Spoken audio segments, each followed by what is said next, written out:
Les vamos a estar hablando sobre las enfermedades alérgicas. Nuestro equipo está conformado por las alumnas Armenta López Ana Abigail, Gutiérrez Ruelas María Fernanda y Hernández Chávez Cristel Valeria. Este trabajo es para la materia de bioquímica estructural impartida por el doctor Eduardo Armienta Aldana. Somos parte de la Universidad Autónoma de Sinaloa de la licenciatura en Químico Farmacéutico Biólogo. Durante este trabajo vamos a estar hablando sobre qué son las enfermedades alérgicas y sus síntomas. Más adelante hablaremos sobre el mecanismo bioquímico. Para esto, antes que nada, vamos a hablar sobre ciertos conceptos base, tales como alérgeno, inmunoglobulina E, mediadores inflamatorios, y esto para pasar a explicar las diferentes etapas que conforman una reacción alérgica. Hablaremos asimismo sobre las pruebas de diagnóstico, tales como historia clínica, pruebas cutáneas, análisis de sangre y pruebas de provocación. Hablaremos sobre el tratamiento, donde se incluyen las medidas preventivas, educación al paciente, tratamiento farmacológico e inmunoterapia. Hablaremos sobre los factores de riesgo y recomendaciones. Finalmente, abordaremos los tipos de alergias. Entre estas se encuentran a los animales, en piel, alimentos, respiratorias, fármacos y polvo. Dentro de los tipos de alergia les vamos a estar hablando en qué consiste cada una, los síntomas característicos, el tratamiento y las pruebas diagnósticas dentro de cada una. Comenzando por la definición de lo que son las enfermedades alérgicas, estas son una respuesta exagerada del sistema inmunitario ante sustancias inofensivas que son llamadas alérgenos. Nuestro organismo interpreta erróneamente que estos alérgenos son dañinos, lo que desencadena una reacción inmune desproporcionada que puede afectar diferentes órganos del cuerpo. Estas afecciones son muy comunes, especialmente en niños y en jóvenes, y tienden a aparecer en etapas de la vida donde la actividad académica o laboral es más intensa. Se trata de una anomalía en la forma en la que el sistema inmunitario responde a ciertos elementos del entorno, utilizando vías diferentes a las habituales. Es importante destacar que estas reacciones son cada vez más frecuentes en las sociedades occidentales desarrolladas. Los síntomas que se presentan dependen del órgano afectado y esto puede ocurrir desde manifestaciones cutáneas hasta problemas respiratorios y digestivos, entre otros. Por lo tanto, entender las enfermedades alérgicas es esencial para su diagnóstico y manejo adecuado. Hablando de los síntomas, las reacciones alérgicas son muy comunes y estas pueden ser leves o graves y en algunos casos potencialmente mortales. Los síntomas pueden afectar una pequeña área del cuerpo o propagarse dependiendo del tipo de reacción y de la zona en contacto con el alérgeno. De manera muy global, los síntomas más frecuentes son el picor localizado, ojos rojos y llorosos, sarpullido, congestión nasal, ronchas rojas en el cuello y cara. Y por otra parte, reacciones más graves serían el olor abdominal, ansiedad, molestia o opresión en el pecho, diarrea, hinchazón en diversas partes del cuerpo, náuseas y vómitos, pérdida del conocimiento, mareos, tos o sensación de fatiga y dificultad respiratoria al tragar. Las enfermedades alérgicas se desarrollan en personas predispuestas genéticamente a ellas. Lo que va a suceder es que una persona se va a volver sensibilizada a un alérgeno y tras un nuevo contacto con ese alérgeno se van a producir los síntomas. Dentro de una reacción alérgica van a participar diferentes moléculas, por ejemplo, van a participar anticuerpos, van a participar células. Y dentro de las células participantes se encuentran los masocitos, los basófilos, los linfocitos y los eosinófilos. La importancia de estas células es que a través de ellas se van a liberar mediadores inflamatorios, y son esos mediadores inflamatorios los que causan los síntomas de una reacción alérgica. Asimismo, importante que debemos de comprender una reacción alérgica es que va a producir inmunoglobulinas E. Pero para hablar del mecanismo bioquímico y entender las fases en que se da, primero debemos de conocer de antemano algunos conceptos, uno de ellos siendo el alérgeno. Tenemos que el alérgeno es un antígeno capaz de provocar una enfermedad alérgica. Es conocido y es característico que va a producir anticuerpos de inmunoglobulina E. Asimismo, sabemos que un alérgeno puede ser cualquier sustancia. Puede ser, por ejemplo, el polen, puede ser los ácaros, pueden ser alimentos, animales. La característica de ellos es que van a perjudicar a la persona. Entonces, podemos contactar con un alérgeno de diferentes formas. Puede ser por vía digestiva, por ejemplo, los alimentos, puede ser por vía inhalatoria, como los pólenes, la vía cutánea o por inyección. Y algo muy importante de los alérgenos y que se debe de comprender para entender el mecanismo es que son proteínas.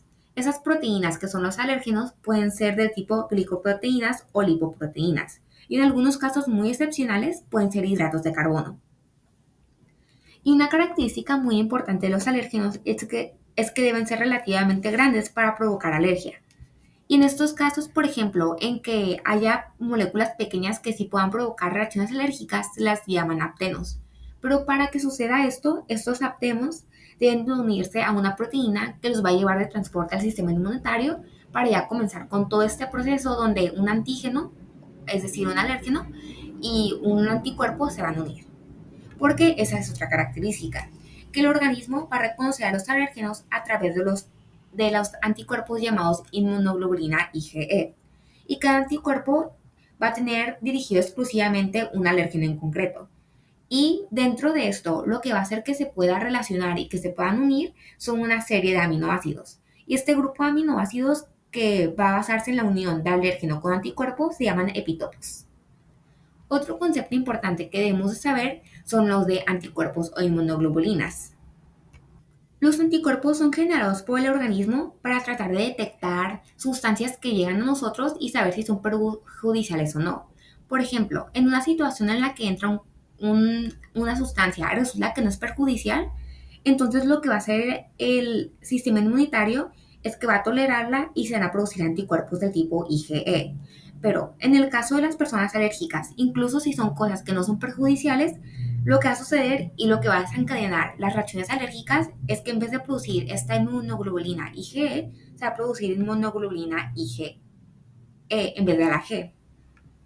Y tenemos que la inmunoglobulina E es una de las 5 clases de inmunoglobulinas y es la menos abundante en la sangre.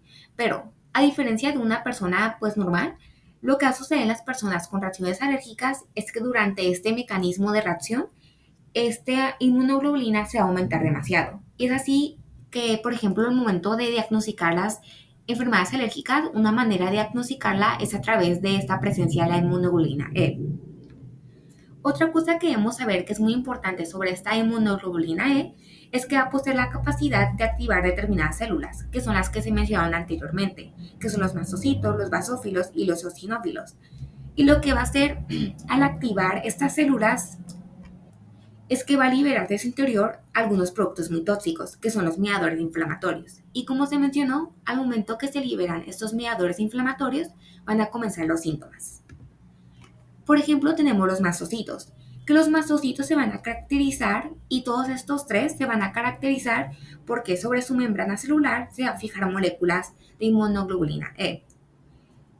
Y dentro de ellos van a poseer numerosos granulos en su interior y que están repletos de diferentes sustancias capaces de producir inflamación, como son la histamina y la triptasa. Entonces, momento en que se activan estas células, se liberan estas sustancias y producen los síntomas. Los basófilos al igual pueden unir IgE a través de su membrana y también poseen gránulos con esas sustancias que son muy dañinas para el cuerpo. Pero, por ejemplo, los mastocitos tienen mayormente histamina, los basófilos tienen histamina, heparamina y también otras diversas enzimas proteolíticas. Y los eosinófilos, al igual, tienen prostaglandinas, leucotrienos y tienen PAF, al igual que las sustancias anteriores. Y no podemos hablar de las enfermedades alérgicas sin mencionar los mediadores inflamatorios, que son los responsables pues, de todas estas cosas que suceden, de los síntomas. Y unas características principales de lo que es la histamina es que va a producir picor cutáneo, esto por la estimulación de los nervios sensitivos, va a producir la dilatación y aumento de la permeabilidad de los vasos sanguíneos, lo que va a producir calor y enrojecimiento de la piel y de las mucosas.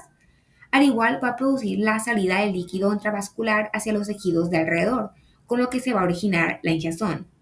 Va a producir el aumento de la permeabilidad capilar y el edema que produce la BON, la estimulación de los nervios sensitivos, lo que causa prurito, el aumento de la secreción nasal y salival, y también es responsable de la contracción de la musculatura de los bronquios. La triptasa, en cambio, es conocida porque es un marcador de la participación de los mastocitos en la anafilaxia y en la mastocitis. Otras sustancias que también participan y que son mediadores inflamatorios son la paramina, que es un anticoagulante que previene la formación de coágulos de sangre en los vasos inflamados y va a permitir un flujo sanguíneo hacia los tejidos afectados. Asimismo, por ejemplo, en el caso de los basófilos, va a ver que se van a liberar citoquinas, especialmente la interleucina 4 y la interleucina 13, que son cruciales para la diferenciación y activación de otras células inmunitarias como lo son los linfocitos T y B. Dicho esto y conociendo que tenemos que los participantes esenciales en una reacción alérgica son los alérgenos, la inmunoglobulina E, ciertas células como lo son los mastocitos, los basófilos, los eosinófilos y los mediadores inflamatorios, podemos pasar a hablar sobre las etapas que conforman una reacción alérgica, que son la sensibilización y la manifestación de los síntomas. La sensibilización se caracteriza porque aquí es cuando se van a sintetizar anticuerpos IgE y se van a generar linfocitos específicos para el alérgeno. Mientras que la manifestación va a ocurrir, como se ha mencionado en un inicio, que el momento que una persona es sensibilizada a un alérgeno no es ese momento en el que van a comenzar los síntomas, sino nuevamente en otro contacto con el alérgeno. Lo que va a suceder es que ya con otro contacto se van a desencadenar todas esas cosas, que es que tenemos las células que ya fueron y los anticuerpos E ya se unieron a ellas, se fijaron en sus membranas celulares y estos anticuerpos van a activar las células. Y lo que va a suceder es que se van a liberar los gránulos dentro de ellas, que son los mediadores inflamatorios, y estos mediadores inflamatorios van a causar los síntomas. Existen diferentes formas para diagnosticar las enfermedades alérgicas. Entre ellas se encuentran el historial clínico, los análisis de sangre, las pruebas cutáneas y las pruebas de provocación o exposición al alérgeno. La primera de las que les voy a estar hablando es el historial clínico. Esta es una prueba muy importante porque va a permitirte un registro sobre cómo el paciente ha experimentado los síntomas. Va a decir qué síntomas ha experimentado, cuáles son los predominantes, la frecuencia de estos, qué tan graves son, y asimismo va a decir si estos síntomas son estacionales o si son continuos. El historial clínico debe incluir lo siguiente. Se encuentran, por ejemplo, los antecedentes personales y familiares. Es decir, se necesita saber si dentro de la familia hay una predisposición genética hacia ciertas alergias y al igual si es la primera vez que el paciente está experimentando estos síntomas y hacia qué alérgenos. Asimismo, se deben de incluir los factores ambientales, los desencadenantes de los síntomas, por ejemplo, si los síntomas se presentan después de estar en contacto con el polvo, el polen, después de consumir ciertos alimentos o ingerir ciertos medicamentos. Otras cosas que se deben incluir son los hábitos de vida, los posibles alérgenos que puede haber en el hogar y si el paciente tiene ciertas reacciones adversas a los medicamentos. Otra prueba que sí sé que es muy importante son las pruebas cutáneas. Estos son uno de los primeros métodos que se utilizan para detectar cuáles son los alérgenos que son responsables de las reacciones alérgicas. Estas pruebas consisten en que van a tratar de recrear la reacción alérgica en la piel de la persona. Y el objetivo de esas es que tras detectar cuál es el alérgeno se va a poder establecer un diagnóstico, es decir cuál es la alergia que la persona padece, también llevar un seguimiento y un pronóstico y también una vez se tiene un diagnóstico se puede llevar a cabo medidas de evitación, ya sean parciales o por completo. Dentro de las pruebas cutáneas se tienen dos tipos, la lectura inmediata y la lectura tardía. Esto depende según el tiempo de lectura tras haberse hecho la prueba. En la lectura inmediata tenemos que está indicada a pacientes con hipersensibilidad tipo 1.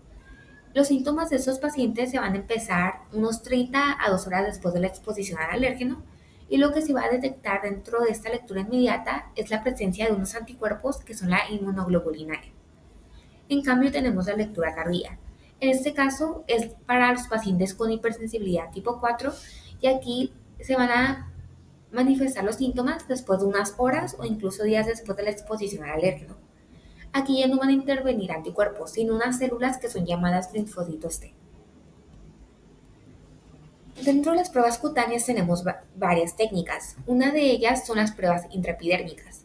Estas son más que nada pruebas de reacción inmediata, esta junto a otra prueba que es llamada prueba intradérmica, pero la prueba intraepidérmica o también llamada prick test consiste en que se va a colocar una gota del extracto alergénico sobre la piel de la persona, se va a funcionar con una lanceta o una aguja fina para que entre dentro de la epidermis de la persona y después de unos 15 o 20 minutos se va a ver si esto ocasionó una reacción alérgica. Esto se va a identificar por una ronchita que va a aparecer. En el caso de que aparezca, la persona es alérgica a ese extracto alergénico. En caso de que no, entonces no tiene la reacción alérgica a eso. La otra prueba de reacción inmediata es la prueba intradérmica. Esta es muy similar a la anterior, pero la diferencia es que En vez de usar una aguja de insulina, ahora se va a usar una aguja fina un poquito más grande y al sí mismo se va a realizar una lectura a los 15 o 20 minutos y en el caso de que aparezca una ronchita o una pápula es cuando se dice que tiene una reacción alérgica. La prueba intradérmica se utiliza cuando el prick test, es decir, la prueba anterior, sale negativa. Ahora teniendo las pruebas de reacción tardía, tenemos la prueba epicutánea. Esta, a diferencia de las anteriores, ya no se necesita que el extracto alergénico entre dentro de la epidermis, sino que todo esto va a ocurrir sobre la piel de la persona. En este caso se va a poner la sustancia sospechosa sobre, por ejemplo, la espalda de la persona, se va a poner una tira adhesiva para taparla y al cabo de 48 horas se van a registrar cuáles fueron los resultados. En este caso, según el grado de lesión que haya provocado en la piel, es el resultado de si la persona es alérgica a ese alérgeno y si es así, en qué gravedad. En las pruebas cutáneas tenemos diferentes factores que influyen en su resultado. Entre ellos se encuentran la edad avanzada, las enfermedades graves, la infección vírica aguda, según también en qué estación se encuentra, ya que algunas estaciones van a provocar ciertas enfermedades alérgicas, también algunos medicamentos, insuficiencia renal crónica y anifalaxia reciente. Otra técnica para identificar enfermedades alérgicas son los análisis de sangre. Esta prueba, igual que las anteriores, va a tratar de confirmar si hay una reacción alérgica o no. En dado caso de que sí la haya, va a identificar cuál es el alérgeno o la sustancia sospechosa que está causando estos síntomas y esta reacción. Los análisis de sangre se basan en cuantificar dos cosas. Primeramente, los mediadores que son liberados durante la reacción, que suelen ser la histamina y la triptasa, y a su vez va a evaluar qué tipo de anticuerpos son liberados. Y como se sabe, las inmunoglobulinas E son las que son liberadas durante una reacción alérgica. Estos análisis de sangre se van a dividir en dos según la fracción de sangre que estén analizando. Entonces tenemos lo que son las técnicas serológicas y las técnicas celulares. Las técnicas serológicas, como su nombre lo dice, va a analizar el suero del paciente. Aquí lo que se va a tratar de identificar y de determinar son la presencia de la inmunoglobulina E y también los mediadores que son liberados. Tenemos las técnicas celulares, que esta va a realizar una reacción in vitro. Entonces lo que va a hacer es que va a estimular las células que participan en una reacción alérgica con el alérgeno sospechoso. Como se ha mencionado, tenemos las técnicas serológicas. Esas técnicas se hacen en el suero del paciente porque es aquí donde se encuentran las inmunoglobulinas y también los mediadores liberados. Lo que se va a hacer es identificarlas y cuantificarlos. Según esto, podemos cuantificar los mediadores, que son los causantes de la inflamación y otros síntomas de las reacciones alérgicas, pero en concreto lo que más se suele identificar es la inmunoglobulina IgE. En este caso podemos cuantificar la total o la específica según lo que queramos conocer. Si se calcula la Ig total, lo que se va a reconocer son todos los anticuerpos E. Y en este caso es más que nada para saber si una persona es alérgica o no. En cambio tenemos la específica. En este caso tenemos un alérgeno en concreto que queremos saber si la persona es sospechosa o no. Las técnicas serológicas consisten en que se va a exponer el suero del paciente a una superficie o una solución que contiene el alérgeno. En este caso, cuando contiene el alérgeno en concreto, se está calculando la Ig específica, o cuando contiene un anticuerpo que reconoce todos los anticuerpos de ese tipo, es para determinación de la Ig total. Al igual también se puede poner una superficie que contenga mediadores para cuantificarlos. Lo que se va a hacer es que a esta solución también se le va a añadir un anticuerpo detector que se va a unir al anticuerpo que queremos reconocer o también al mediador que queremos reconocer, y este está marcado con una enzima que va a ser capaz de transformar una sustancia química en una señal lumínica o colorimétrica.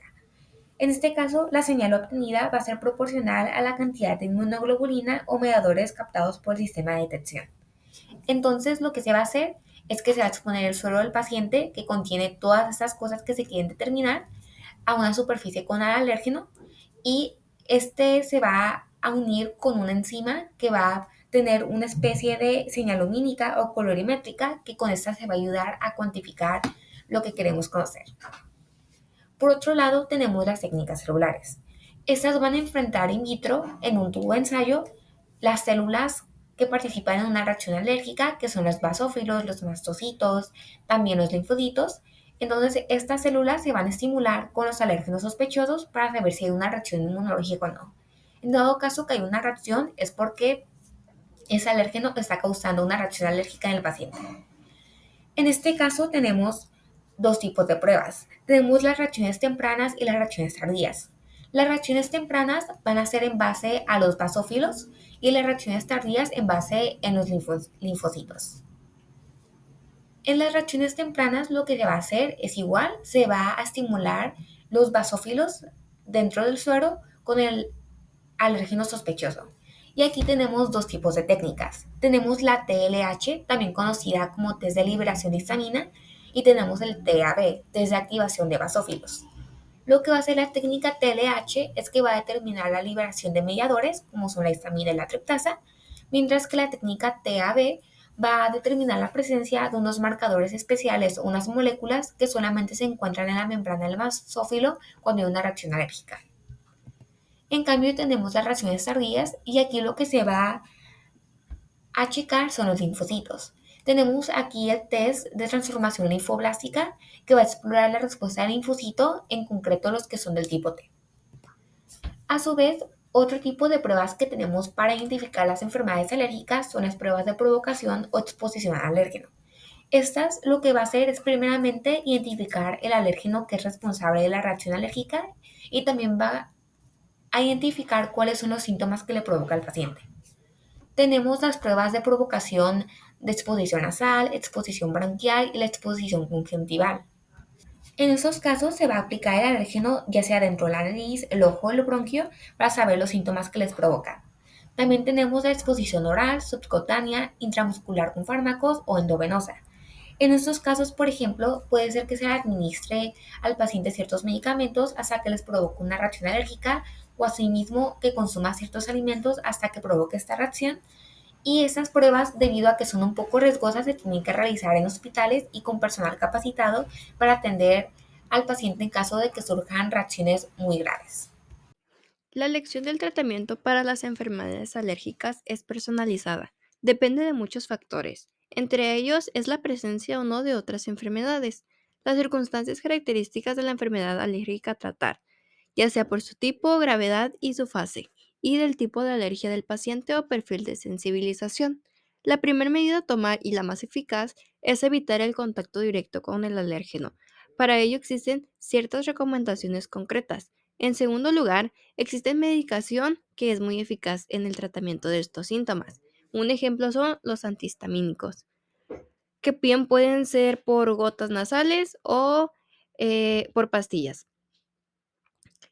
Hoy en día solamente existe un tratamiento que puede inducir una tolerancia al alérgeno. Se trata de la inmunoterapia, o sea, las vacunas. El tratamiento para las enfermedades alérgicas se puede dividir en cuatro clasificaciones. Como primer punto tenemos las medidas preventivas. Estas se recomiendan cuando el paciente conoce la sustancia que causa los síntomas de la alergia.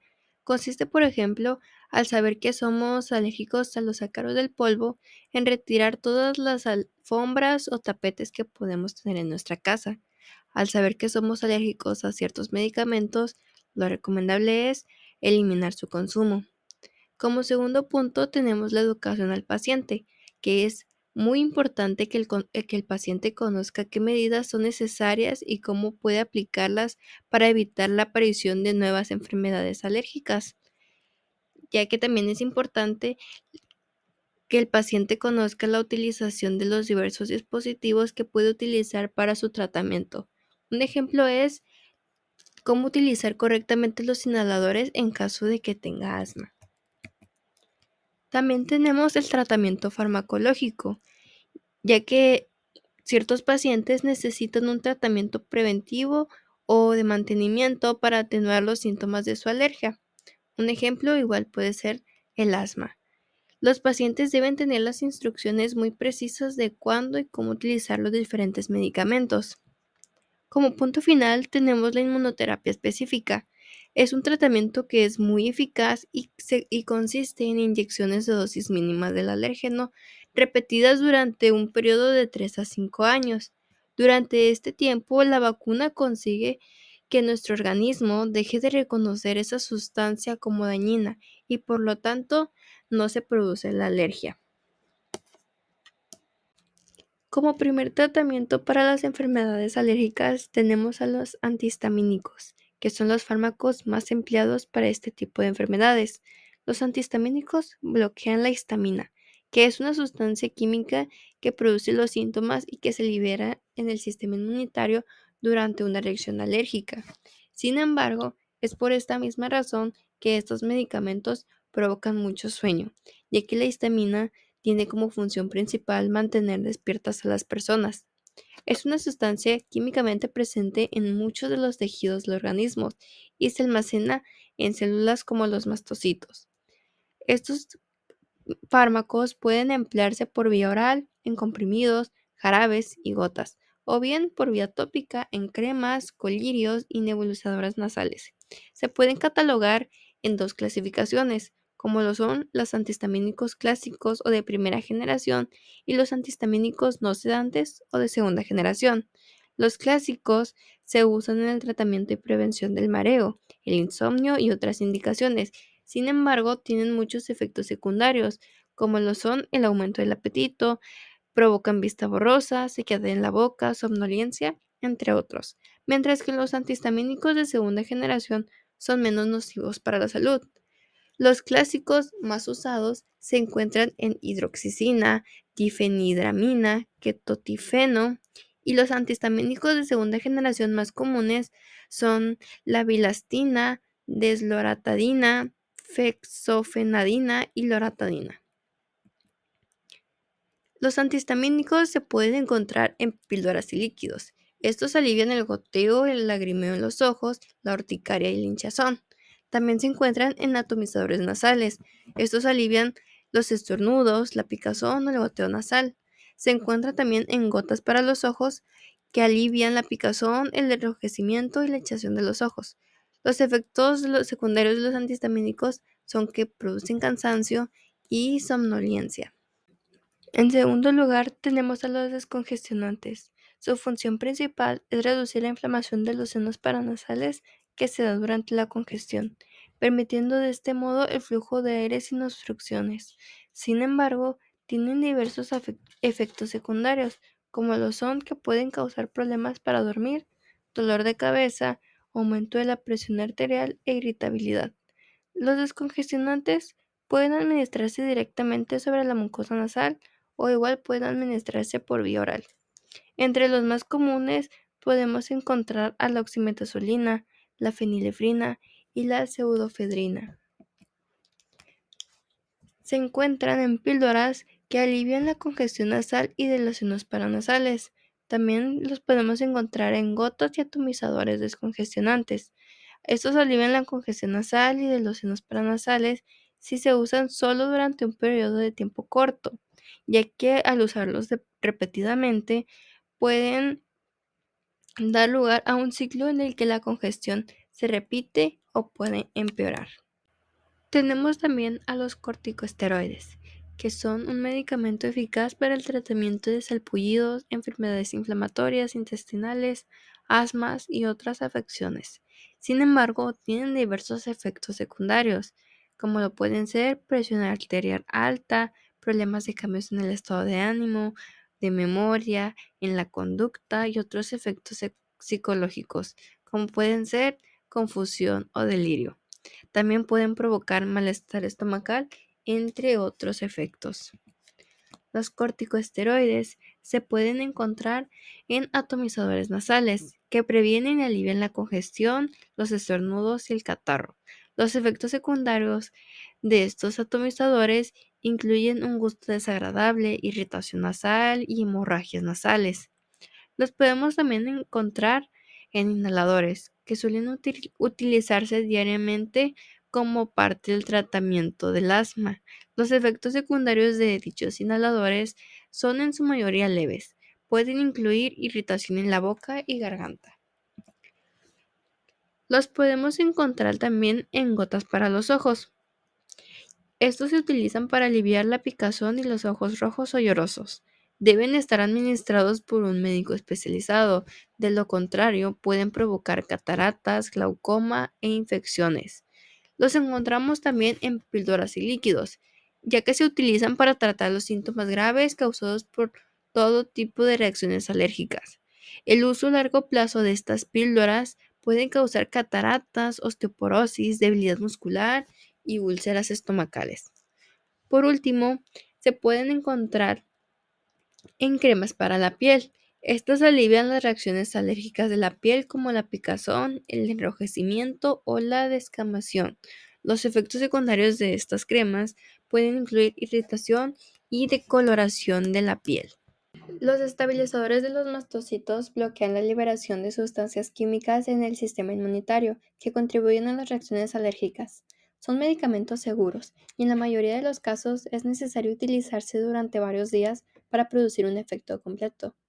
Dentro de esta categoría podemos encontrar a los atomizadores nasales, como lo es el Nasal Crom. También están las gotas para los ojos, como lo son la cromolin, lodoxamida y nedocromil.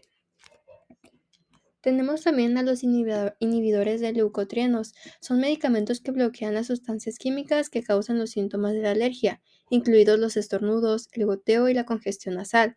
Solo un tipo de este medicamento está aprobado, que es el Montelukast.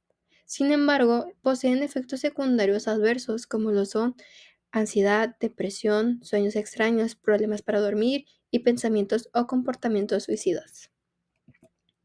Existen dos tipos de inmunoterapias, la inmunoterapia sublingual y la inmunoterapia específica. La inmunoterapia sublingual es un tratamiento en el cual se coloca un comprimido compuesto por alérgenos debajo de la lengua y se deja que se absorba. Es un tratamiento que reduce el goteo nasal, la congestión, la irritación de los ojos, entre otros síntomas de las alergias, además de que también mejora los síntomas del asma. Mientras que la inmunoterapia específica consiste en inyecciones repetidas de dosis mínima del alérgeno durante un periodo de 3 a 5 años. Pasado este tiempo, el organismo deja de reconocer esa sustancia como dañina y por lo tanto no se produce la reacción alérgica. Es un tratamiento eficaz frente a pólenes, ácaros y epitelios de animales. Es importante saber que todos estos tratamientos mejoran y controlan los síntomas de las alergias, pero no las curan. Los factores de riesgo para contraer una enfermedad alérgica son tener antecedentes familiares, ser un niño, tener asma u otra enfermedad alérgica, ya que esto eleva el riesgo en ciertas enfermedades denominadas complicaciones, como lo pueden ser la anafilaxia. Al contraer una alergia, la anafilaxia eleva el riesgo de esta reacción alérgica grave. Las comidas, los medicamentos, el látex y las picaduras de insectos son los desencadenantes principales de la anafilaxia. También tenemos al asma, ya que ésta afecta las vías respiratorias, por lo tanto puede llegar a complicarse. Por último tenemos a las infecciones de los senos paranasales, orejas o pulmones.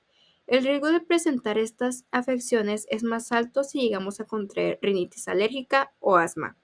Por otro lado, existen ciertas recomendaciones para poder evitar las enfermedades alérgicas, aunque esto depende del tipo de alergia que tenga el paciente. En general, es mantenernos alejados de los desencadenantes que conocemos. Por ejemplo, para las alergias al polen, durante las épocas de mayor polinización, la recomendación sería permanecer en lugares cerrados, con las puertas y las ventanas cerradas. Para las alergias de los ácaros del polvo, se recomienda limpiar el polvo, pasar la aspiradora y lavar la ropa de cama con frecuencia. También se puede usar fundas antiácaros para almohadas, edredones o colchones. Podemos también llevar un registro mientras se descubre qué es lo que causa los síntomas de la alergia. Se recomienda registrar actividades cotidianas y lo que consumimos, además de también notar cuándo ocurren estos síntomas y qué parece ayudarnos. Esto ayuda a la persona alérgica y al profesional de atención médica a identificar los desencadenantes. Podemos también utilizar un brazalete de alerta médica. Como se ha mencionado, cualquier antígeno que sea capaz de producir inmunoglobulina E puede ser considerado un alérgeno. Por lo tanto, les vamos a estar hablando sobre diferentes tipos de alergias para poder ver un poco el mecanismo de esas y de dónde provienen estos alérgenos. Primeramente tenemos la alergia a los animales. Esta alergia va a consistir en la aparición de síntomas alergénicos con el contacto o inhalación de alérgenos que provienen de un animal y que van a penetrar en el organismo. La alergia a los animales va a estar causada por proteínas que van a estar contenidas en las secreciones de sus glándulas sebáceas y salivares, asimismo en las que vienen sus excretas como la orina que van a quedar heridas en la piel y la caspa del animal. Los alérgenos de los animales provienen de diferentes familias. Entre ellas se encuentran las lipocalinas, que son las más frecuentes, las heteroglobinas, las albumina séricas, las calicreínas y las laterinas. Es importante saber que la única manera de que una persona pueda tener una alergia a un animal es, es haber estado expuesto al mismo. Esto puede ser de forma directa o de forma indirecta. Por ejemplo, en la forma directa es porque hubo una convivencia personal con el animal, mientras que en la forma indirecta fue porque hubo una exposición a los alérgenos de los animales que estos pudieron haber quedado suspendidos en el ambiente o en los espacios públicos.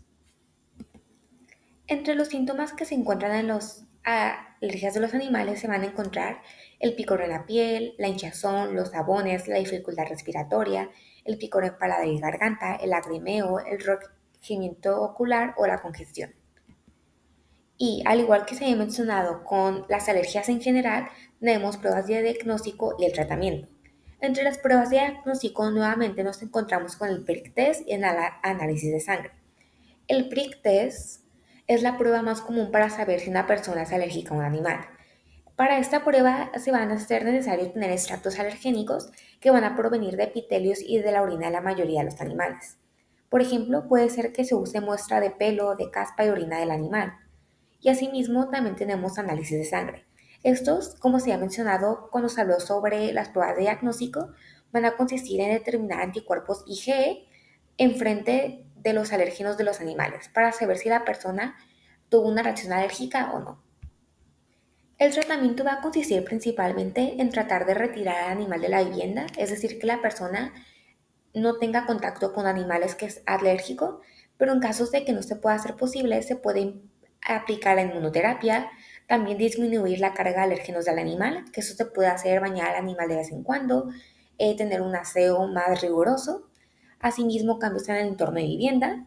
También se puede aplicar combinación de vacunas contra la alergia, medicamentos antialérgicos y todo esto para poder prevenir y disminuir la alergia a los animales. Las alergias en la piel se pueden manifestar de diferentes formas. Entre ellas se encuentran la urticaria, el eczema, la dermatitis por contacto y la dermatitis atópica. La característica común entre estos tipos es que va a presentar comezón y ardor en la piel, asimismo va a presentar una erupción roja que pica y a veces viene acompañada de pequeñas ampollas o protuberancias. En sí, cada una de esas tiene diferentes síntomas y diferentes tratamientos, pero en general podemos hablar en términos globales de algunos síntomas y algunos tratamientos. También es importante mencionar que son diferentes sustancias las que pueden causar alergias en la piel. Entre ellas se encuentran metales, perfumes, tintes de cabello, medicamentos tópicos y cosméticos. Entre los síntomas que tienen las alergias en la piel se encuentran ronchas en la piel, inflamación, enrojecimiento, quemazón, prurito, ampollas, descamación, piel seca y agrietada. Y ahora, hablando sobre los diferentes tipos de alergia, tenemos primeramente la dermatitis por contacto. Esta dermatitis es una reacción inflamatoria que se produce cuando agentes externos van a contactar con la piel. Habitualmente esto es por un contacto directo que usualmente suele ser en las manos o puede ser en otras partes, pero usualmente debido a que agarramos muchas cosas con las manos es que se puede dar. Y aquí lo que va a involucrar es que va a haber un aumento de la permeabilidad de la piel.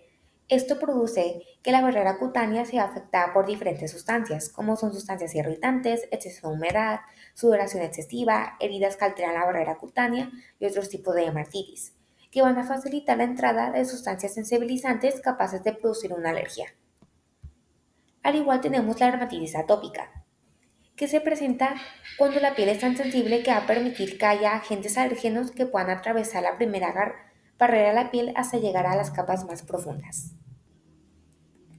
Asimismo, tenemos la urticaria, y esta va a aparecer de manera casi instantánea cuando entra en contacto con alérgenos.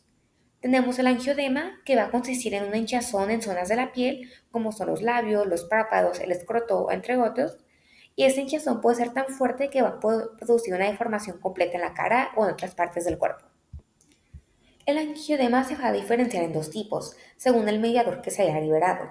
Está el angiodema histaminogénico, cuando el mediador responsable de la histamina, y este caso se va a caracterizar porque es más rojo y va a responder al tratamiento con antihismáticos y corticoides.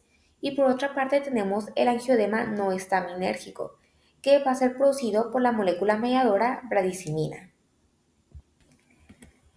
Aunque como se ha mencionado, cada uno de estos tienen tratamientos y tienen pruebas de diagnóstico específicas, podemos mencionar algunos globalmente. Primeramente, una de las primeras cosas es la historia clínica, ya que con esto se pueden conocer los síntomas de las personas y un poco encaminar al diagnóstico. Tenemos las pruebas epicutáneas, que van a tener la sustancia sospechosa sobre la piel y así se va a poder notar si va a producir una hinchazón o otros tipos de lesiones en la piel. Asimismo están los análisis de sangre. Entre los tratamientos se van a encontrar, primeramente, una vez se tenga el diagnóstico, va a ser evitar las sustancias implicadas. Entonces se va a tener que dar el doctor o la enfermera al paciente una lista sobre los componentes que tiene que evitar y los productos que se suelen encontrar. Según los síntomas que se puedan presentar, puede que se receten antihistamínicos, igualmente corticoides tópicos, formulaciones de crema y gel, pomadas y ungüentos, o asimismo puede que incluso se dé inmunoterapia. Los alimentos son sustancias externas a nuestro organismo que, además de aportarnos nutrientes esenciales, también nos brindan satisfacción y experiencias placenteras. Normalmente, la respuesta natural del cuerpo ante la ingesta de los alimentos es la tolerancia. Sin embargo, en personas con predisposición genética conocida como atopía, el sistema inmunitario puede reaccionar de manera anormal, desarrollando una alergia alimentaria. Esto implica una respuesta alterada que provoca efectos adversos al consumir uno o varios alimentos. La alergia alimentaria ocurre cuando el organismo identifica erróneamente una sustancia como dañina. Este contacto activa una respuesta inmunológica exagerada que puede afectar diferentes órganos del cuerpo, causando así diversas manifestaciones clínicas. Ahora bien, las intolerancias alimentarias comparten ciertas similitudes con las alergias, ya que ambas afectan solo a un grupo reducido de personas y están relacionadas con una respuesta particular al consumo de ciertos alimentos. Sin embargo, las intolerancias no involucran un mecanismo inmunológico. Generalmente, estas se deben a alteraciones en la digestión o el metabolismo, como lo son los déficits enzimáticos o alguna sensibilidad especial de algunas personas hacia componentes normales de los alimentos, como lo puede ser la histamina. Un ejemplo claro que ilustra la diferencia entre la alergia y la intolerancia se encuentra en la leche. Mientras que algunas personas desarrollan alergia a la leche debido a que su sistema inmunitario produce anticuerpos IgE contra ciertas proteínas de este alimento, otros presentan la intolerancia por causas distintas como la incapacidad de digerir la lactosa. Dicho esto, ¿cómo se originan las alergias alimentarias? Estas surgen debido a un fallo en la tolerancia inmunológica resultado de la interacción de diversos factores genéticos y ambientales. Cuando esta tolerancia falla, el sistema inmunitario genera anticuerpos IgE contra el alimento en cuestión, en un proceso conocido como sensibilización. Este fenómeno puede ocurrir en el intestino, la piel o el aparato respiratorio. Los anticuerpos IgE se adhieren a la superficie de ciertas células del sistema inmunitario, los mastocitos presentes en la piel, la mucosa respiratoria y digestivas, y también los basófilos que circulan en la sangre. Cuando la persona vuelve a consumir el alimento al que es alérgica, el alérgeno se une a la IgE de estas células, lo que activa los mastocitos y basófilos, liberando así la histamina y otras sustancias inflamatorias que son las responsables de síntomas típicos de las reacciones alérgicas. Ahora, ¿qué tan frecuentes son? Según estudios epidemiológicos con diagnóstico confirmado, se estima que las alergias alimentarias afectan entre el 1% y el 3% de la población general. Sin embargo, su prevalencia es notablemente mayor en niños menores de 3 años, alcanzando así hasta un 8% en este grupo etario. Ahora, ¿qué alimentos producen las alergias con mayor frecuencia? Los alimentos que más comúnmente desencadenan reacciones alérgicas incluyen la leche, el huevo, el cacahuate, los frutos secos, las frutas, el pescado, el marisco, la soya, el trigo y las legumbres. La relevancia de estos alimentos como desencadenantes varía según la edad y la región geográfica, influida por factores como las costumbres alimentarias, la aerobiología local y la interacción entre factores genéticos y ambientales. En niños menores de 3 años, los alimentos que más frecuentemente provocan alergias en los países occidentales son la leche de vaca y el huevo. A medida que crecen, la alergia al cacahuate y a los frutos secos, como la nuez, suele aparecer durante la etapa escolar. Además, existe una relación entre las alergias alimentarias y la sensibilización al polen. Las personas alérgicas al polen de plantas como el abedul, las gramíneas o la artemisa suelen presentar alergias cruzadas a frutas frescas y frutos secos, como el melocotón, la manzana, la avellana y la nuez. Esa asociación es particularmente común en adolescentes y adultos jóvenes debido a la alta incidencia de polinosis que afecta aproximadamente al 25% de la población. Ahora, ¿cuáles son sus síntomas? Las reacciones alérgicas a los alimentos suelen ocurrir dentro de las primeras 2 horas tras su ingesta, con mayor frecuencia en los primeros 30 a 60 minutos. Pueden afectar la piel, el sistema digestivo, el sistema respiratorio o el cardiovascular. Sus síntomas más comunes en la piel son la urticaria, el picor en la boca o garganta, en el sistema digestivo los vómitos, el dolor abdominal y la diarrea, y en el sistema respiratorio la rinitis y broncoespasmo, que puede en un caso grave llegar a la afilaxia. Esta última es la reacción alérgica más grave y requiere atención médica urgente.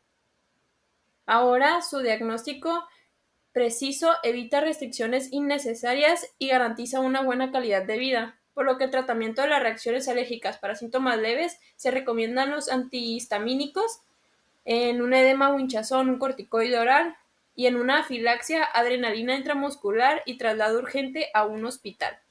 Como último recurso está la inmunoterapia oral, que no es un tratamiento vital, pero en casos seleccionados se administra progresivamente el alimento para lograr la tolerancia. También existe una vacuna específica para la alergia al melocotón y otros alimentos vegetales que están seleccionados con las proteínas LTP. Las alergias respiratorias son reacciones del aparato respiratorio frente a sustancias específicas como lo son el polvo, el polen o el pelo de ciertos animales. Son muy comunes y pueden presentarse en cualquier edad.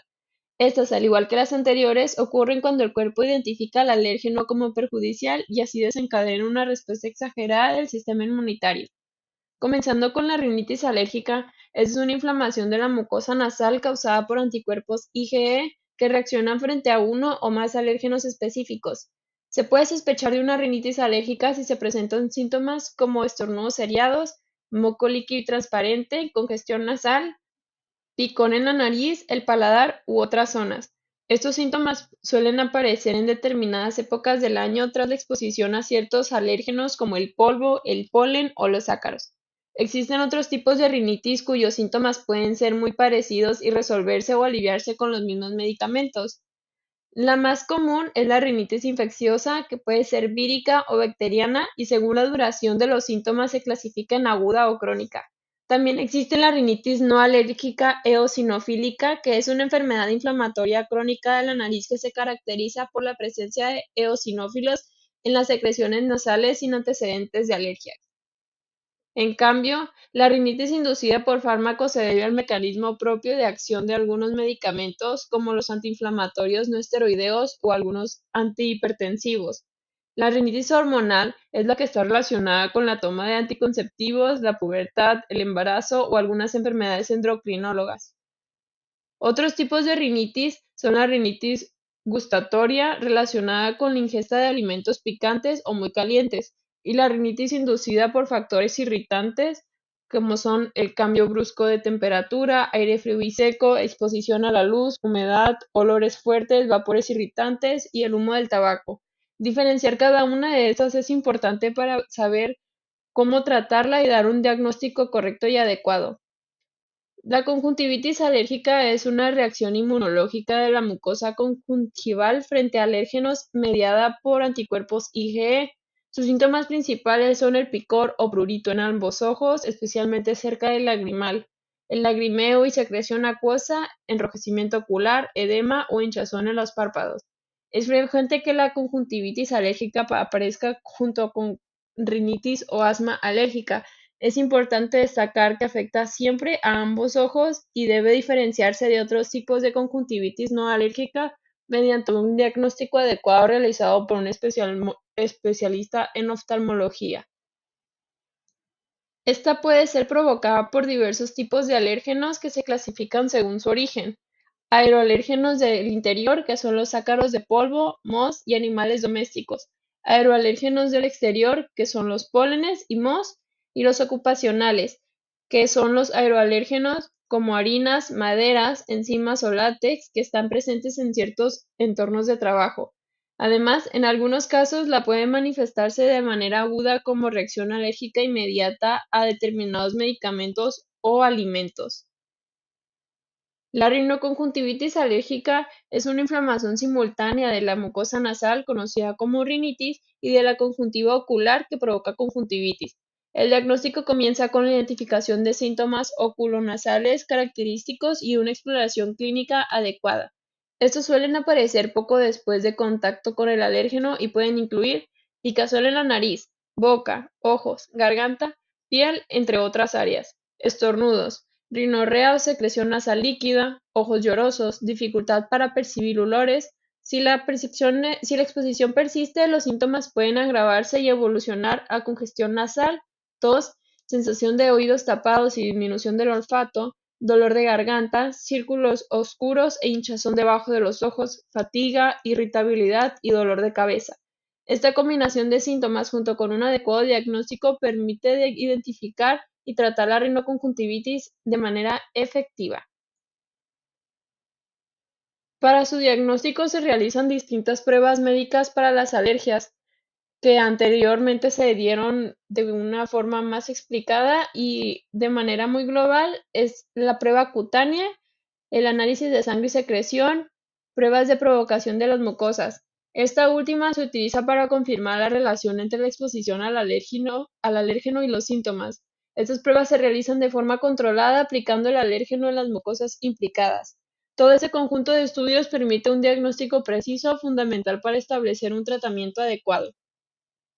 Ahora bien, para el tratamiento más efectivo es evitar la exposición a los pólenes o alérgenos que causan los síntomas. Aunque es difícil eliminar completamente el contacto, se puede tomar medidas para reducir la exposición. Algunas opciones de tratamiento son los antihistamínicos, los corticosteroides nasales, los descongestionantes, vacunas antialérgicas y la inmunoterapia sublingual. Con el diagnóstico y tratamiento adecuado, es posible manejar los síntomas y mejorar la calidad de vida de quienes padecen rinitis alérgica. La Organización Mundial de la Salud considera las alergias a los fármacos como un efecto perjudicial o indeseado que ocurre tras la administración de un fármaco en dosis normalmente usadas en el hombre para la prevención, el diagnóstico o el tratamiento de sus enfermedades. Cuando una persona toma una cantidad de medicamento inadecuada, tanto para su talla, su peso, su edad o la química de su organismo, pueden ocurrir reacciones adversas que denominamos predecibles. La mayoría de ellas dependen de la dosis y en muchos casos son inevitables. Muchas de estas reacciones pueden ser graves, como lo son los vómitos y la pérdida de cabello producidas por las quimioterapias contra el cáncer, o pueden ser más benignas, como lo es la somnolencia debido a los antihistamínicos. Aproximadamente el 5% de los adultos pueden ser alérgicos a uno o más medicamentos. Estas alergias se clasifican en dos tipos, de tipo inmediato y de tipo tardío. Dentro de la clasificación de tipo inmediato, se presentan dentro de la primera hora de la toma del medicamento y se desencadenan por la producción del anticuerpo o inmunoglobulina E, mientras que la de tipo tardío se presentan transcurrida una hora al menos de la toma del medicamento, aunque a menudo pueden llegar a tardar semanas en desarrollarse. Se desencadenan por distintos mecanismos biológicos y pueden dar lugar a varios tipos de reacción, como lo pueden ser la dermatitis por contacto, que se desencadena por linfocitos T, reacción a fármacos con eosinofilia y síntomas sistemáticos, DRES por sus siglas en inglés, síndrome de Stevens-Johnson, necrólisis epidérmica. Estas reacciones suelen afectar también a otros órganos, como lo pueden ser el hígado o el riñón. La reacción más grave es la anafilaxia. Dentro de los síntomas están la sensación intensa de calor, enrojecimiento, aparición de ronchas, inflamación de garganta, asma, sensación de mareo, entre otros. Las reacciones alérgicas a medicamentos pueden afectar o no la piel, siendo la más habitual la urticaria. Los fármacos más comunes implicados son los antiinflamatorios no esteroideos y los antibióticos, sobre todo los betalagmáticos. Dentro de los betalagmáticos podemos incluir a las penicilinas, cefalosporinas y los monobactámicos, que en su mayoría son antibióticos seguros, sin embargo pueden producir reacciones adversas. El tratamiento se basa en tres pilares fundamentales. Como primer punto tenemos la identificación del cuadro clínico. En segundo lugar, la identificación del agente responsable y suspender su administración. Finalmente, la administración del tratamiento sintomático adecuado. Las reacciones alérgicas a los fármacos pueden ocurrir a cualquier edad. Sin embargo, suelen presentarse generalmente en torno a los 40 años, ya que mayormente las personas mayores de 40 necesitan ingerir más fármacos que los jóvenes, y la posibilidad de sensibilización aumenta con los contactos repetidos. Finalmente tenemos a las alergias por polvo, que la fuente principal de alérgenos en los interiores de nuestras casas es el polvo doméstico, ya que está compuesto por escamas de piel, fibras, esporas de hongos, bacterias, ácaros, entre otros. Aunque podemos ser alérgicos a uno o más sustancias que están presentes en el polvo, son los ácaros la fuente principal de esta alergia, ya que producen potentes alérgenos capaces de sensibilizar e inducir síntomas respiratorios en las personas debido a sus pequeñas partículas fecales que son las que producen la alergia al polvo, ya que flotan en el aire y causan los síntomas alérgicos en nariz, ojos, pulmones y piel. Los ácaros causantes de esta enfermedad alérgica se localizan en dos diferentes hábitats, como lo son las viviendas y en los almacenes. En algunas regiones de nuestro país, la sensibilización a los ácaros afecta a más del 30% de la población y al 90% de la población de pacientes asmáticos. Sus síntomas son la rinitis alérgica, caracterizada por estornudos, picor, congestión, secreción y obstrucción nasal. También tenemos la sensación de picor en los oídos, zumbido auditivo e incluso taponamiento. Y también se puede llegar a disminuir la audición. Tenemos la conjuntivitis alérgica que provoca lagrimeo, enrojecimiento y picores. También está el asma alérgica que provoca picor de paladar y de garganta. También los síntomas en pulmones, que son la tos, la dificultad para respirar, sensación de opresión torácica, pitidos, que es más evidente durante el sueño o durante actividades que requieran esfuerzos. Las medidas generales para evitar estas alergias son evitar objetos que acumulen polvo en habitaciones y en general en el resto de nuestras casas, como lo pueden ser las alfombras, libros, peluches, cojines, adornos, cortinas, etc.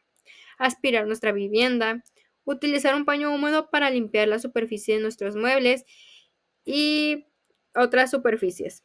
El tratamiento para las alergias del polvo se puede clasificar en dos tipos, como lo son el tratamiento sintomático. Este reduce los síntomas y la inflamación alérgica.